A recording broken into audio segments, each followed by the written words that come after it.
Welcome to today's 5-minute Bible study in the book of Leviticus.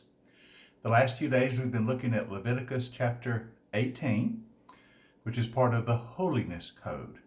Those laws God gave to Israel to remind her that she was a distinct people, holy unto the Lord, different from the peoples around her. Now I want to look at one last passage in chapter 18, sort of the last paragraph of that chapter, verses 24 through 28. Now remember, the laws in chapter 18 were built around the protection of the family, keeping the family sacred. Therefore, any violation of these commands was very, very serious. And I want you to notice how serious it was by what it says at the end of the chapter. Verse 24 and on. Do not defile yourselves in any of these ways, because this is how the nations I am going to drive out before you became defiled. Even the land was defiled. So I punished it for its sin, and the land vomited out its inhabitants. But you must keep my decrees, you must keep my laws. The native born and the foreigners who reside among you must not do any of these detestable things. For all these things were done by the people who lived in the land before you, and the land became defiled. And if you defile the land, it will vomit you out, as it vomited out the nations that were before you. We see the seriousness of these laws by the fact that even the land itself could become defiled by your violation of them. And God says, that's what happened to the Canaanites. They defiled the land, so I removed them from the land.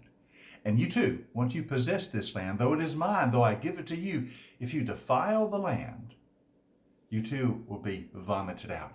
And later on, during the time of the exile, the Israelites were reminded the reason you went into exile was your sin defiled the land. And during the years you were gone, the land will be reconsecrated. I just find it very interesting that our sin can defile the very land. Now, I think this goes back to the story of creation. You remember, in creation, humanity was made to be stewards of creation. We are to be stewards of the natural order.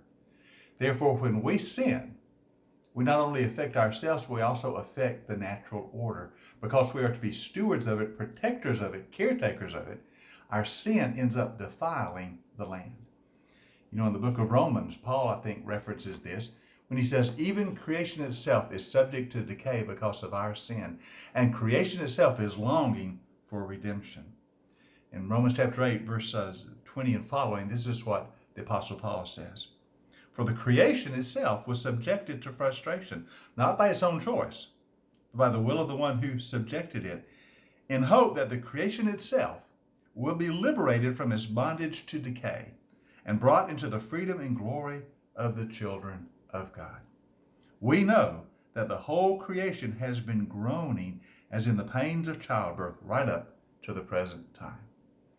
So Paul says that our sin affected creation because we are the stewards of creation. And now creation itself is longing for redemption from decay. This of course, is what I think Leviticus is saying, that our sin can affect the very land itself. That is, it affects the created order. So God says to us, as he said to the Israelites, your sin and your rebellion against me, if you engage in it, is far more serious than just what it does to you. But it affects all of the created order. Even the land itself can become defiled by your sin. Therefore, you must live as my people. Allow me to redeem you. Live in my grace. Follow my law. For this is the way of wholeness for you and for wholeness for the entire created order. For that's the way I have created it to be. We are dominions. That is, the creation itself is under our dominion. We are stewards of creation. That's the way God meant it to be. So when we live for him, that upholds the creation. But when we live in rebellion against him, our sin affects creation too.